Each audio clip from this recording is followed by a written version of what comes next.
എല്ലാവർക്കും നമസ്കാരം. ഒരു രണ്ടിനം വിത്തുകൾ പരിചയപ്പെടുത്തുന്ന ഒരു വീഡിയോ ആണ്. നിത്യവഴുതനയാണ്, വയലറ്റും പച്ചയും. വെള്ള നിറത്തിലുള്ളത് വയലറ്റ് നിറത്തിലുള്ള നിത്യവഴുതനയുടെ വിത്തും, മറ്റേത് പച്ച കളർ നിത്യവഴുതനയുടെ വിത്തും.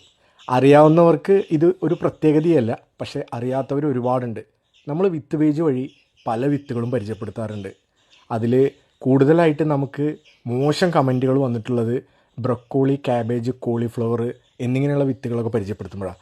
കാരണം എന്ന് വെച്ചാൽ കടുക് പോലെ ഇരിക്കും അത് കാണാനായിട്ട്. അപ്പോൾ ആളുകൾ പലരും ഇതറിയാത്ത ആളുകൾ, അറിയുന്നവർ അത് ഓക്കെ എന്നേ പറയത്തുള്ളൂ, അറിയാത്ത ആളുകൾ അത് കടുകാണല്ലോ എന്നുള്ളൊരു കമൻ്റ് ഇടാറുണ്ട്. അതുപോലെ ഇത് അറിയുന്ന ആളുകൾ കാണണ്ട, അറിയാത്ത ആളുകൾ കാണുക, അത് പരിചയപ്പെടുക, മനസ്സിലാക്കുക, കൃഷി ചെയ്യുക. കൃഷി അടിപൊളിയാണ്, സൂപ്പർ വിനോദമാണ്. അത് ആരോഗ്യത്തിനും മനസ്സിനും ഇത്ര നല്ലൊരു എനർജി കിട്ടുന്ന വേറെ ഒരു ഉപാധിയും ഇല്ല.